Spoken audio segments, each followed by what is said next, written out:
할렐루야, 예수님의 사랑으로 성도 여러분을 사랑합니다. 지난 1989년 가수 노소연 씨가 만남이란 노래를 발표했습니다. 이 노래는 전 국민의 사랑을 받았고 30년이 훌쩍 넘은 지금도 노래방에서 가장 많이 부르는 노래 중에 한 곡이라고 합니다. 저 같은 목사도 부른 것도 아닌데 가사가 기억날 만큼 유명한 노래이기도 하죠. 그 노랫말은 이렇게 시작됩니다. 우리 만남은 우연이 아니야. 그것은 우리의 바람이었어. 사람은 살아갈 동안에 무수한 만남을 갖습니다. 그리고 그 만남이 그의 운명을 만든다고 해도 과언이 아닐 겁니다. 좋은 만남을 많이 가진 사람은 그 만남을 통해 좋은 영향을 받아 그의 인생을 멋지게 만들어갈 수 있습니다. 반면에 좋지 못한 만남을 많이 가지게 되면 나쁜 영향을 받아 그의 인생이 잘못될 수도 있기 때문이죠. 그런데 그런 숱한 만남 중에서 가장 중요한 만남이 있습니다. 다른 만남은 심지어 부모 자식의 만남, 남편과 아내의 사이의 만남이라 하더라도 그의 평생의 삶에만 영향을 끼칩니다. 그런데 이 만남은 그의 영원한 삶을 책임지기 때문입니다. 바로 하나님과의 만남입니다. 하나님께서 사람을 만드시고 사람과 사랑의 관계를 맺기를 원하셨습니다. 하지만 사람은 하나님을 배신하고 죄를 선택함으로 사랑은 깨어지고 하나님과의 만남은 중단되고 말았습니다. 그 후 사람은 자신을 만드신 하나님을 잊어버렸죠.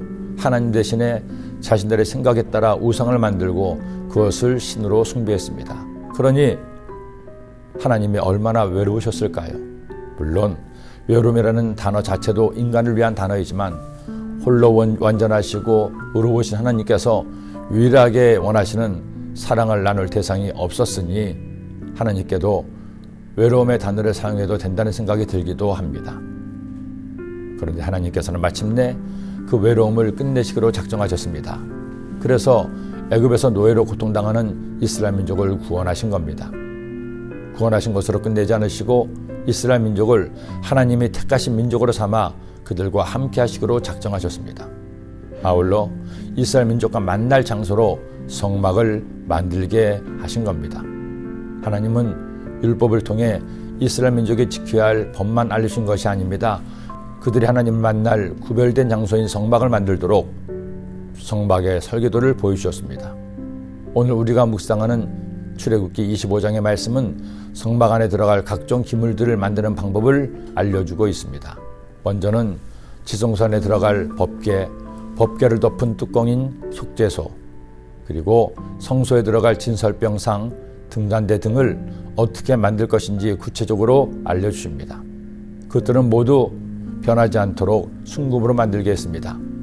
이렇게 하나님께서 명령하신 것들을 모세는 백성들의 자원을 받아 만들었고, 이때부터 바벨론의 침략을 받아 예루살렘 성전이 무너지고 법궤가 사라질 때까지 하나님께서 이스라엘과 함께 하시는 상징이 된 것입니다. 이제 법궤는 세상에 존재하지 않습니다. 아니, 아직도 세상 어딘가에 숨겨 있을 수도 있겠죠. 그러나 설령 법궤가 있다 하더라도 어떤 영화에 나오는 것처럼 법궤가 신비한 힘을 가지는 것은 아닙니다. 법궤라는 물건이 귀한 것이 아니고 법궤를 만드시고 그 법궤를 이스라엘에게 주신 하나님이 우리의 힘이 되시기 때문이죠. 그리고 하나님께서는 함께 하심을 상징하는 법궤 대신에 하나님이 직접 세상에 오셨습니다. 하나님의 독생자이신 예수님이 우리의 구주가 되심으로 이제 그를 믿는 자와 영원토록 함께 하시기 때문입니다. 그리고 법궤에 들어있던 십계명의 두 돌비 대신에 완전한 계시의 말씀인 구약과 신약 성경을 우리에게 주셨으니 이보다 더 좋을 수는 없는 겁니다. 우리 오늘도 말씀을 통해 주님과 함께하는 행복한 날을 만들어 가시기를 간절히 기도합니다. 기도드립시다. 사랑의 주님, 오늘 주의 말씀 마음에 꼭 새겨서 언제나 우리와 함께 계시는 주님을 기억하고 감사하며 주의 말씀 따라 행하는 매일매일 오늘이 되게 하여 주옵소서. 예수님의 이름으로 기도드립니다. 아멘.